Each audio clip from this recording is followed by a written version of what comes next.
run by Chris Wray, and they were run by Comey, and because it was actually even before that administration, right, they've been running these files.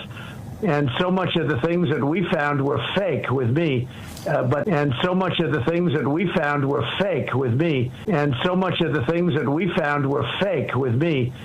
Donald Trump has tried everything to deflect from the Jeffrey Epstein scandal, but now it seems he's switching gears and openly leaning into it. Just this morning, he posted something absolutely shocking, something I never thought he'd admit about Epstein and its impact on the MAGA movement. Now, before we can get into what Trump had to say about his relationship with Epstein and how it's affecting the Republican Party, I think it's important that we start with some polling which ran counter to what Trump said. It's important context for how bad things are. Jessica, last weekend we spoke about it. Interest in the Epstein files and the Epstein case is sky high, and the American public does not trust what the government is selling them. What are we talking about here? Is the government hiding Epstein's alleged client? Let's get this. 69% of Americans agree that the federal government is, in fact, hiding Epstein's alleged client list versus just 6% who say that they are not. And get this, a majority of Republicans and Democrats do, in fact, agree on this issue that the government is hiding Epstein's alleged client list. You can never get a majority of Republicans and Democrats to agree on anything, but they do agree on this particular issue. And perhaps not so surprisingly, you get a plurality of Democrats and Republicans agreeing that they are dissatisfied with the amount of information that the government has released so far. What are we talking about this? Well, we're talking about, if we look at Republicans and independents who lean Republican, 43% are dissatisfied with the amount of information released so far, compared to, get this, just 4% of Republicans who are in fact satisfied with the amount of information released so far by the federal government when it comes to the Epstein case. And we look over here on this side of the screen among Democrats, get this, 60% of Democrats and independent-leaning Democrats are in fact dissatisfied with the amount of information released so far. And get this, just 3% of Democrats are in fact satisfied so far with the amount of information released. Now you see this, you see that the plurality of Republicans are dissatisfied. So how is it impacting President Trump's overall approval rating? Well, get this, because this one was a bit of a surprise to me, Jessica. Look at this. Republicans who approve of the job that Donald Trump is doing. Get this. In our CNN SSRS poll, it was 86% prior to this whole Epstein saga. Now, it's 88%. In fact, the percentage of Republicans who approve of the job that Donald Trump is doing has actually, if anything, climbed a little bit according to our CNN polling. How about Quinnipiac? 87% before this whole Epstein saga started approved of the job that Donald Trump was doing among Republicans. Now it's 90%. So we see agreement between the CNN polling and the Quinnipiac polling. Yes, Republicans are not thrilled with how the government is responding to the Epstein case, but so far they are in fact not taking it out on Donald Trump, at least when it comes to his overall approval rating. Now you might be asking yourself, why? Well, I think this nugget gives it all away. Republicans who said the nation's top issue was the Epstein case, get this, 1 respondent, not 1%, one respondent of Republicans said that the nation's top issue was in fact the Epstein case. So at this particular point, Jessica Dean, what we're dealing with is a public that is very much dissatisfied with how the government is responding so far to the Epstein case.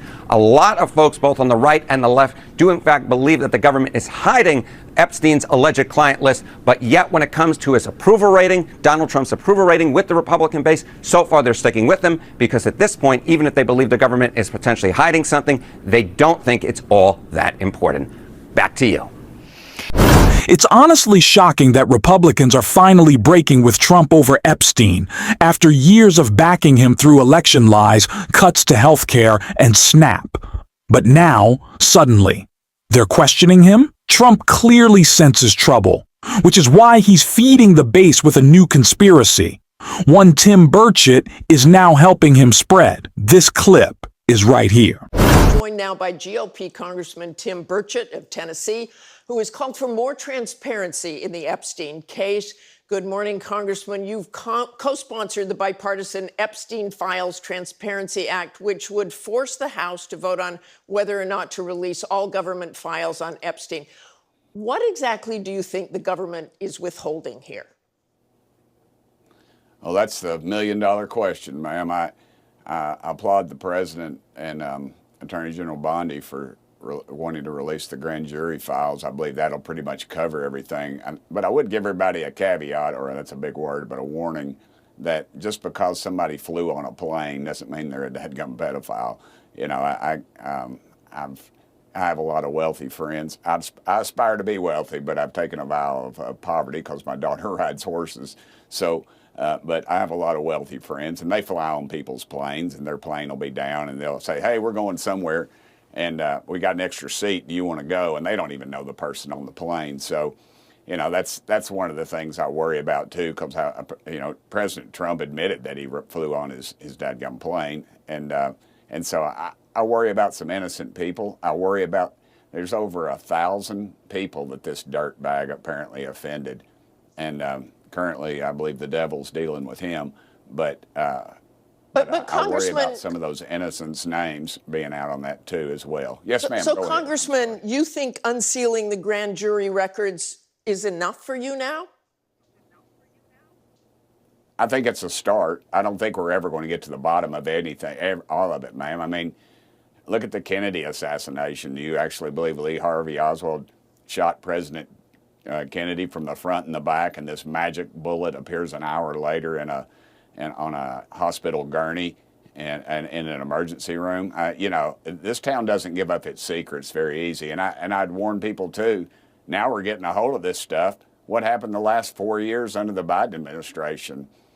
Senator Dick Durbin blocked my Senator Marsha Blackburn, who valiantly fought to get those records out and acted pretty much like there wasn't anything, and the media backed him up on it. And now all of a sudden the media thinks they've got something, and it's leveled towards Trump. But you know, my history with this issue goes back a long way. I spent 16 years in the Tennessee General Assembly, and I passed and attempted to pass some of the toughest laws in the country, some of the first ICAC found internet crimes against children. I promoted the death penalty, chemical castration of child molesters. A lot of those bills were ruled unconstitutional. Congressman, Yes, I want to go back again. So you no longer believe or are demanding that all the Epstein files be released? No, ma'am. I want them released, but my warning is this. Let's make sure that we're not releasing the names of some of these who were then children, now adults, that were abused by this dirtbag Epstein, and let's make sure we don't release things that have innocents' names on them. That's been my concern with the original. I thought they were dragging their feet in the beginning under the Biden administration. They never did anything, and now all of a sudden it's become a political issue. It's not a political issue with me, ma'am. I've held the hands of people that have been molested, and they carry a life sentence. Tim Burchett seems to be soft-launching Trump's name in the Epstein files, and it feels more like a planned move than a random thought. Once skeptical, he's now back in Trump's corner. MAGA media and allies are already framing it. If Trump's name shows up, blame Biden or Obama and support him even more. Trump wrote, "My poll numbers within the Republican Party and MAGA have gone up significantly since the Jeffrey Epstein hoax was exposed by the radical left Democrats and just plain troublemakers. They have hit 90, 92, 93, and 95% in various polls and are all Republican Party records. The general election numbers are my highest ever. People like strong borders and all of the many other things I have done. God bless America. MAGA." So now Trump is basically saying Republicans like him more after learning about his ties to Epstein? That's wild. I don't buy the polling. Trump has clearly lost support even among MAGA voters, but admitting the GOP will still back him no matter what feels like a self-own. He's also laying the groundwork, hinting his name is in the Epstein files, but claiming it's fake, planted by Biden or Obama. It's a setup, and they'll try to spin it. We can't let that narrative stick, and one person calling it out clearly is Amy Klobuchar right here. Well, Jake, this has gotten to the point because of promises made by the president. By the way, another host of promises not kept, whether he promised he was bringing prices down, he has not, promised he would keep people on Medicaid, they're getting kicked off, and now promises that they're going to release these Epstein files made while they were in office, while the Attorney General was in office. Promises made by the man who is now the FBI director. So you get to a point, and this is how I view it as a former prosecutor, you have to protect the victims if you release documents. That's fairly easy to do. You just redact the names of victims, and you've seen documents like that before. But this has gotten to the point where they have just sown distrust in the justice system. They promised that these documents would be out there. They literally gave people binders that said Part 1, and now suddenly, with a whistleblower reporting that 100,000 documents were reviewed by the FBI to look for the president's name, they've suddenly pulled back and said, no, we're not releasing them. So, to me, as a former prosecutor, there are times when you release things for the good of the country. This is one of those times, and you don't go and say, oh, we just got to see if a judge will let us do part of the evidence, part of the files that are over here in this grand jury proceeding after dissing judges forever. Give me a break. I want to play something your Senate colleague Ron Wyden of Oregon said on the Senate floor earlier this week. Somewhere in the Treasury Department, Mr. President, locked away in a cabinet drawer, is a big Epstein file that's full of actionable information. Follow the money details about its financing and operations that await investigation. Julie Brown, the investigative reporter whose Miami Herald story in 2018 really brought this Epstein case back into the forefront. She says that file of financial records would be a trove of information in terms of finding other guilty parties. Do you think the Treasury Department should release what they have on Epstein too? Like I said, things should be released. We should know what happened here. And it is a claim that this president has made time and time again, and the American people have the right to know what happened. So President Trump posted on Truth Social Friday, quote, if there was a smoking gun on Epstein, why didn't the Democrats who controlled the files for 4 years and had Garland and Comey in charge use it because they had nothing, unquote. After the Miami Herald story broke in 2018, you said there was something not right in the Epstein case. But it's true that the president says there, Democrats didn't really seem to do anything about the Epstein files throughout the 4 years of the Biden administration. I mean, should you have? You sit on the Senate Judiciary Committee. Senator Marsha Blackburn for years has been trying to get flight records and other information about Epstein released, and she seems to have been the only one on that committee trying to do so. So the president blaming Democrats for this disaster, Jake, is like that CEO that got caught on camera blaming Coldplay, okay? Like, this is his making. He was president when Epstein got indicted for these charges and went to prison. He was president when Epstein committed suicide. And then there was another case, as you know, that continued during the Biden administration.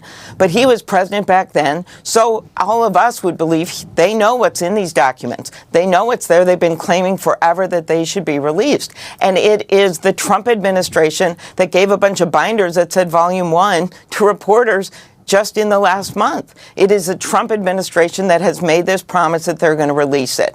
So I am blaming Democrats for this. To me, I'm sorry, this is the people that have been fomenting this are right-wing influencers, members of Congress, people who have a reason that they want to know what's in there. They believe the president when he said there's stuff in there that people should see. Wall Street Journal, these are not bastions of liberalism or wild progressives that have come out and said the public have a right to know what is in these documents. You visited New Hampshire last weekend to campaign for Congressman Chris Pappas in his Senate race. New Hampshire, of course, an early primary state. Now that Joe Biden is no longer in office, New Hampshire goes back to the front of the line. Are you considering at all a presidential run in 2028? And what do Democrats need to do to get your dismal approval ratings up? I think every Democrat, national Democrat, including myself, is focused on this upcoming election, which is the midterms, okay? That's why I was there to help Chris Pappas, who's a tremendous candidate. And what you've seen is we've got now incredible candidates that are running all over the country. We are going to be focusing on a forward-looking agenda to counteract all the crap that's been going on with this administration. And when you look at the enthusiasm of our voters that are showing up, the people in the middle, moderate Republicans, independents that hate the chaos and the corruption and the costs going up, I am feeling better and better about how Democrats are doing every single day. And the polls show that the president, some of them, including one Fox News poll, similar to some of the things that you've been showing, the president's approval ratings are way underwater when it comes to his handling of the economy. And that's what people are talking about in New Hampshire and Minnesota, any state across the country. We have to keep this candidate politically damaging for Trump. The lies he told about Epstein are the same ones he told about helping regular people. Just like his tax cut is protecting the rich.